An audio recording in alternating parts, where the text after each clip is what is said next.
आज हम श्वसन तंत्र यानी मैकेनिज्म ऑफ रेस्पिरेशन के बारे में जानेंगे। विद्यालय समय से ही आप इसको पढ़ते आ रहे होंगे। सामान्य परिचय में देखा जाए तो श्वसन तंत्र में श्वास की क्रिया होती है, जो सभी जानते हैं। श्वास लेना, जिसमें हम ऑक्सीजन ग्रहण करते हैं। श्वास छोड़ना, यहाँ कार्बन डाइऑक्साइड को बाहर निकालते हैं। श्वसन का जो अर्थ है, ये एक जैविक प्रणाली में गैसों का आदान प्रदान करना होता है, जिससे कि हम पर्यावरण से ऑक्सीजन लेते हैं और वो ऑक्सीजन रक्त के माध्यम से शरीर की विभिन्न कोशिकाओं में स्थानांतरित होती है और वहाँ से वापस अशुद्ध या जो कार्बन डाइऑक्साइड वो वायुमंडल को निकाल दी जाती है।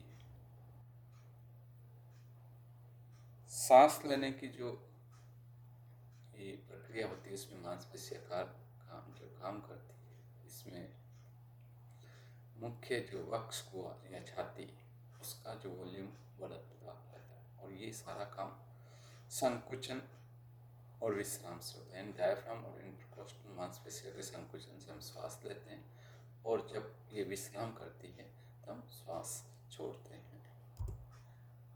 श्वसन तंत्र का जो कार्य रहता है वो हवा के वितरण और गैस विनिमय के अलावा श्वसन तंत्र हवा को फिल्टर करता है, गर्म करता है। जिस हवा में हम सांस लेते हैं उसे नम करता है। श्वसन तंत्र के कुछ अंग पाचन और गंध हेतु भी अहम भूमिका को भी निभाते हैं। श्वसन तंत्र शरीर के आंतरिक वातावरण के कई तत्वों के बीच संतुलन भी रखता है। ये रक्त पिए शरीर के तरल पदार्थों में अचानक परिवर्तन नहीं हो सके, इस हेतु भी आवश्यक कार्य करता है।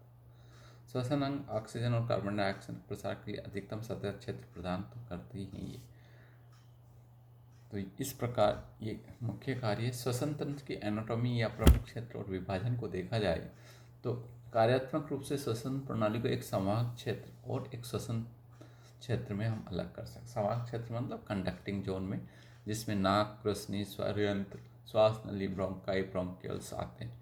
ये संस्थाएं फेफड़ों के अंदर और बाहर जाने के लिए हवा के लिए एक निरंतर मार्ग बनाती है। श्वसन क्षेत्र ये फेफड़ों के अंदर गहरा पाया जाता है और श्वसन ब्रोंकियल्स वायु कोशिक नलिकाओं एल्वेओली से बना होता है। ये पतली दीवार वाली संरचना ऑक्सीजन को कार्बन डाइऑक्साइड के बदले फेफड़ों की कोशिकाओं में फैलने देती है। इसी प्रकार हम इन संरचनाओं को हम अक्सर ऊपरी और निचले श्वसन पथ में भी विभाजित कर सकते हैं। यानी जो श्वसन तंत्र है, तो ऊपरी श्वसन पथ के अंग जो होते हैं, नाक, ग्रसनी, स्वरयंत्र से बना ऊपरी श्वसन अंग छाती गुहा के बाहर स्थित, और लोअर रेस्पिरेटरी ट्रैक्ट जिसको कहते हैं, उसमें फेफड़े, ब्रोंकियल टी, श्वास नली, ये सारे से जो निचले श्वसन तंत्र के अंग छाती गुहा के अंदर पाए जाते हैं।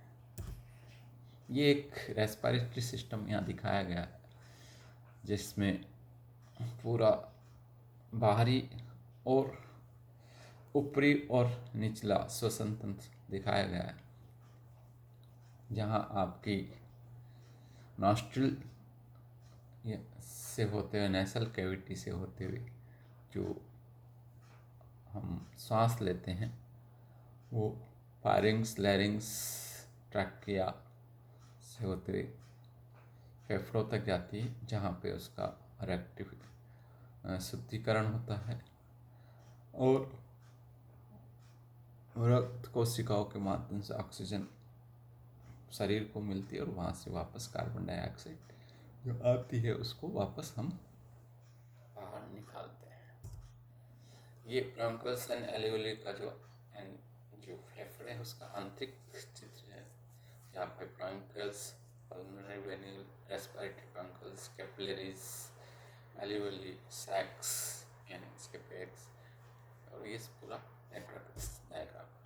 अब श्वसन पथ का जो निर्माण है, ऊपरी श्वसन पथ जो पहले इस स्लाइड में हम देख चुके हो, नाक गुहा, ग्रसनी, स्वरयंत्र, लोअर में ट्रैकिया, ब्रोंकाई, ब्रोंकियल्स, एल्वेओली, फेफड़े की कोशिकाएं, डायफ्राम, ये सभी इससे आते हैं। ये कार्य प्रणाली जिसको यहाँ दिखाया गया है, जो ऊपर अनुक्रम बताया, उसी माध्यम से फेफड़ों में जो है आपका श्वास लेते हवा प्रेस करती है। तो फेफड़ों का कार्य रक्त को ऑक्सीजन देना, नियंत्रित तरीके से कार्बन डाइऑक्साइड को निकालना है। श्वसन के दौरान सांस की गति के दौरान ताज़ी हवा श्वसन पथ में प्रवेश करती है और आर्द्र हो जाती है और शरीर के तापमान तक गर्म हो जाती है। इस क्षेत्र में पहले से मौजूद गैस के साथ मिलाया जाता है, जिसमें ट्रैकिया और ब्रोंकाई शामिल है।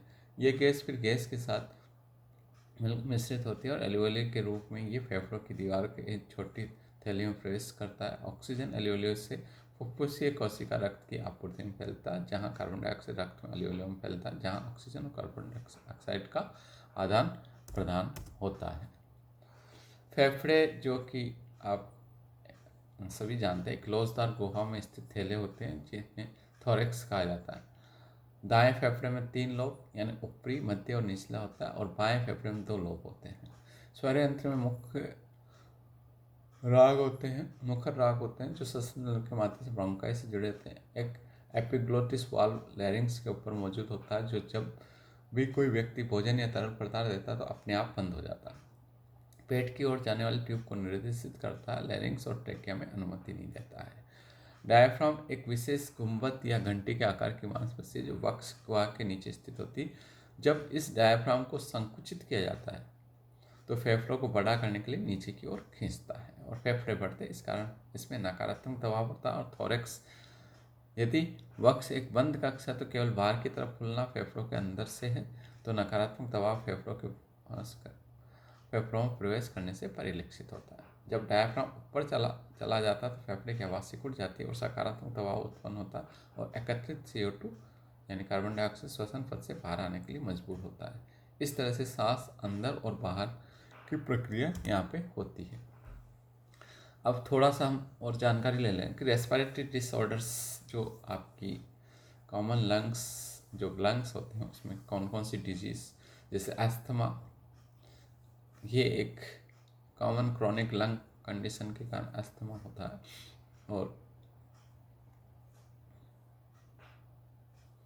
सांस लेने में दिक्कत होती है या एलर्जी के कारण हो सकती है। अस्थमा जो कि एलर्जिकल रिएक्शन, पॉल्यूशन, एक्सरसाइज या रेस्पिरेटरी इलनेस या कोल्ड एयर, इसके कारण अस्थमा होता है। ब्रोंकाइटिस, ये चेस्ट इन्फेक्शन होता है। इसी तरह chronic obstructive pulmonary disease COPD, जो कि स्मोकिंग, एयर पोल्यूशन, केमिकल और जेनेटिक कंडीशन के कारण हो सकता है। न्यूमोनिया, यहाँ पे भी डीप चेस्ट इन्फेक्शन हो जाता है जहाँ की ब्रोंकोलिस और एल्वियोली इन्फेक्टेड रहती है।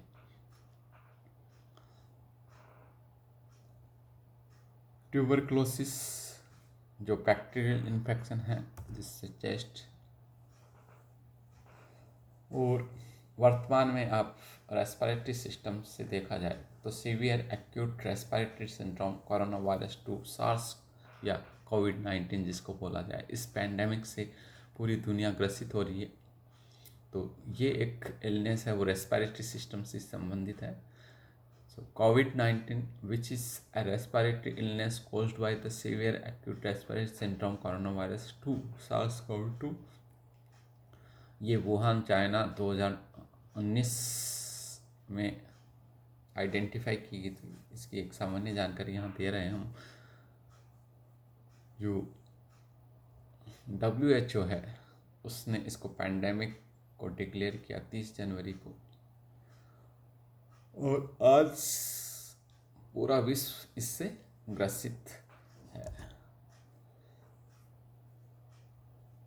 कोविड की जानकारी के लिए यहाँ बताया जा रहा है कि इसके अंदर जो सिम्टम्स आते हैं वो फीवर हो सकता है, उसके 2 से 14 दिन में इसका एक्सपोजर होता है। Fever, cough, shortness of breath, difficulty breathing, chills, repeated shaking with chills, muscle pain, headache, sore throat, new loss of taste और स्मेल, ये इसके कुछ सिम्टम्स हैं। Thank you.